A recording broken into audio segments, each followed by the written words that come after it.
খামের উপরে যা লেখা আছে ছেলের লেখা। এই ইংলিশ তো আমি শিখিয়েছি বাড়িতে বসে।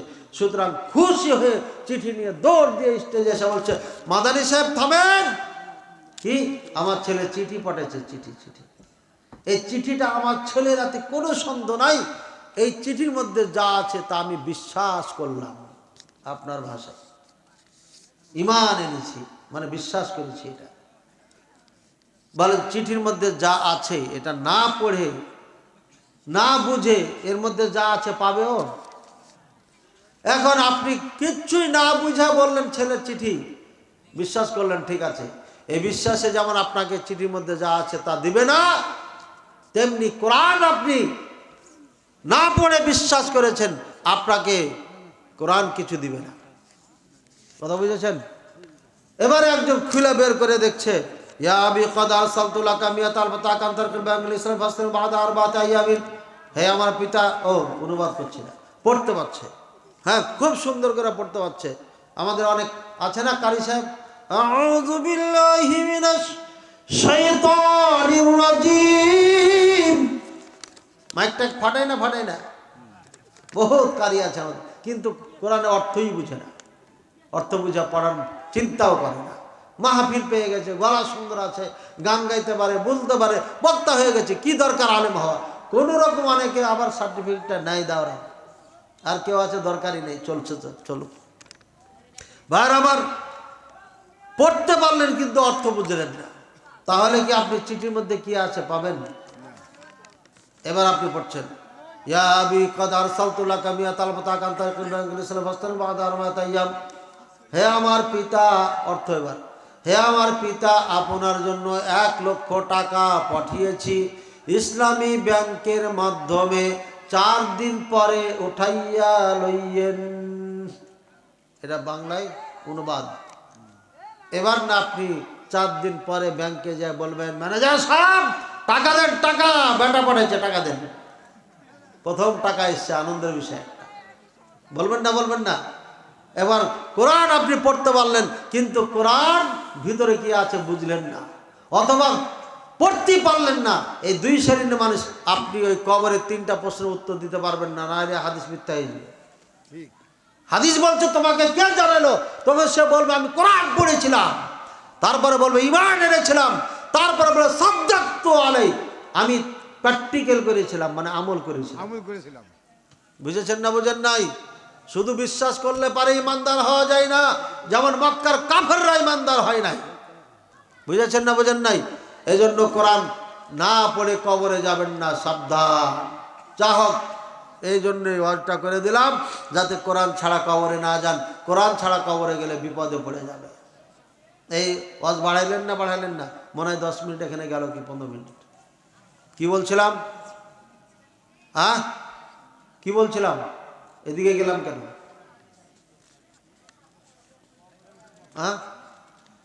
এই আপনারা তো খাবারের দিকে আছেন, বুঝতে পারছি, খাবারের টেনশন আছে। কত পাচ্ছ ভাই? সময় হয়ে গেছে, তাই না? ক্ষুধা লেগেছে? রাত্রে ভাত খাননি? খাওয়া দাওয়া করে এসছেন তো? এবার ভাত খাইয়া সিয়ামের নিয়াত করে, রোজার নিয়াত করে বাড়ি চলে যাবেন, ঠিক আছে? সিয়াম রাখবেন আগামীকালকে। তো কেন আমি এই কবরের কথা বলতে গেলাম বলেন? দেখছেন আপনাদের এলাকার মানুষ ওয়াজ শুনে না, ওই গান শুনে, খালি গান শুনে না। কেন ভাই, কেন কবরের কথা কইতে গেলাম? কোত্থেকে গেলাম আমি?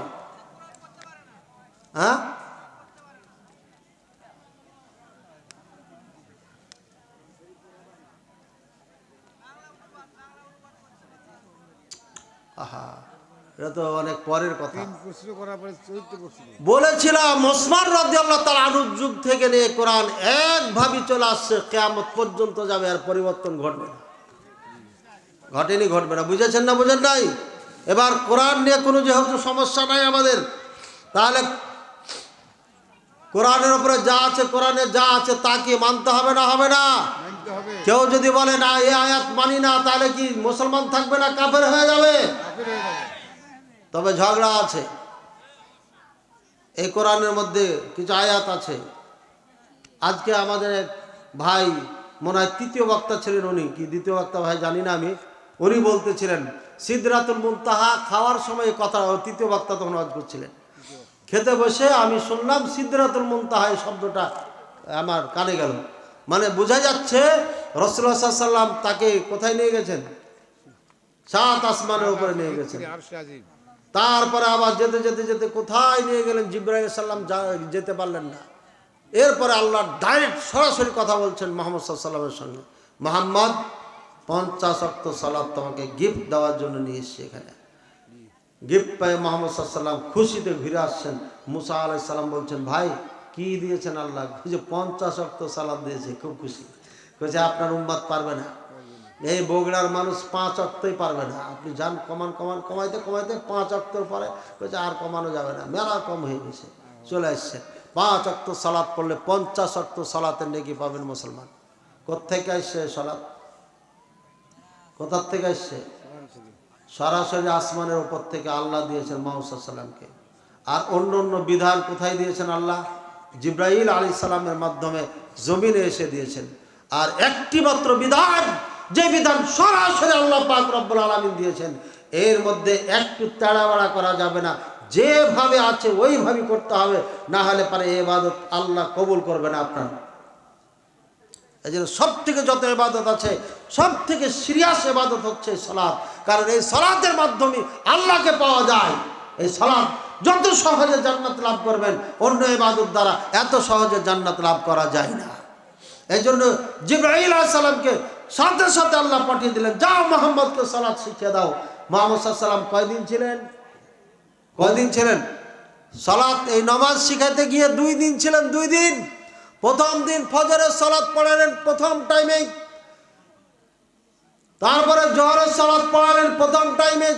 সূর্য যখন একটু পশ্চিমে গেছে বলছে সালাত শুরু করে দেন। দ্বিতীয় দিন নাকি আপনার তারপরে আসরের টাইম পড়ালেন, মাগরিবের সালাত পড়ালেন, এশার পড়ালেন, সব ফার্স্ট টাইমে। দ্বিতীয় দিন আবার পড়াচ্ছেন লাস্ট টাইমে, ফজর লাস্ট টাইমে, জোহর লাস্ট টাইমে, আসর লাস্ট টাইমে, মাগরিব লাস্ট টাইমে, এশা লাস্ট টাইমে। এরপরে বললেন এটাই সময়, এর মধ্যে সালাত পড়লে আদায় হবে, এরপরে পড়লে সালাত কাজা হইয়া যাইবে, আদায় হবে না। বুঝেছেন না? বুঝেন নাই? এরপরে রাসূলুল্লাহ সাল্লাল্লাহু আলাইহি ওয়াসাল্লাম বলছেন, সায়াকুনু ফি বাদি সায়াকুনু ফি উম্মতি উমারা ইয়াছে। তাহলে বোঝা যাচ্ছে কোথায়? উপরে। আর হাদিস থেকেও দলিল দেওয়া আছে, এটা আপনারা দেখে নেবেন। ভাইয়ার আমার, আপনি যেমন আকীদা রাখেন, বিশ্বাস রাখেন, আমার কোনো ক্ষতি নাই। আপনি যদি বলেন আল্লাহ সব জায়গায় বিরাজমান, তাতে আমার ক্ষতি নাই। আল্লাহ উপরে আছে বললো আমার কোনো লাভ নাই। আল্লাহ মুমিনের কলবে আছে এটাও বললো আমার লাভ নাই, লস্কর নাই। তবে আমার দায়িত্ব আপনাকে দাওয়াত দেওয়া, এই জন্য দিয়ে দিলাম। ওয়া হুয়া মাআকুম, আল্লাহ তোমাদের সাথে আছে। এই কার কার সাথে আছে আল্লাহ বলেন তো? আল্লাহ সব জায়গায় আপনার আমার সাথে আছে। অথবা ওয়া হুয়া মাআকুম, তোমাদের সাথে আছে, এর মানে কি আল্লাহ সব জায়গায় আছে? এই আয়াতে কি এটা বুঝায়?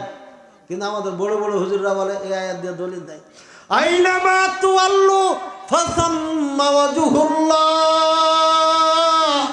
যেদিকেই মুখ করে সালাত পড়ো সেদিকেই আল্লাহর চেহারা। আমি শব্দ অনুবাদ করলাম। ভাইয়ারা আমার, যেদিকেই মুখ করে সালাত পড়ি সেদিকে আল্লাহর চেহারা। এখন তাহলে আপনাদের পশ্চিম কোন দিকে? এদিকে না? এখন যদি এদিকে মুখ করে সালাত পড়েন তাহলে কি সালাত হবে? তাহলে এই আয়াতের হুকুম আছে না নাই? ইবনে কাসির খুলে দেখবেন, উনি লিখে দিয়েছেন এই আয়াতের হুকুম নাই, রহিত হইয়া গিয়েছে। আর একদল মুফাসসিরিনে কিরাম বলছেন হুকুম এখনো আছে। তবে এটা সময় কখন বলেন? সময় হচ্ছে যুদ্ধের সময়, অথবা আপনি প্লেনে আছেন, মুসাফির অবস্থায় আছেন, ঘুরা পড়ার সুযোগ নাই, ঘোড়া ছুটতেছে, আপনি নফল নামাজ পড়বেন, যেদিকে ঘোড়া যায় সেদিকে পড়তে পারবেন। নফলের জন্য কিবলা লাগে না, ওজুর থাকলে পারে।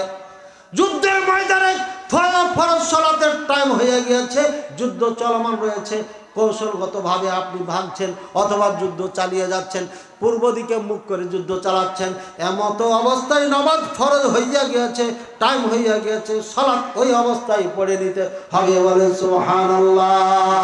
এই মুসলমান, যুদ্ধের ময়দানে যদি সালাত আপনার ছাড়া যায় না থাকে, ত্যাগ করা যায় না থাকে, বাড়িতে বসে সুস্থ সবল মানুষ কিভাবে সালাত ত্যাগ করো? তাহলে এবার একটা আয়াত শুনে নেন আর একটা হাদিস শুনে নেন। ফাইন তাবু আকামুস সালাতা ওয়া আতাবুজ যাকাতা ফায়াখওয়ানুকুম ফিদ্দিন।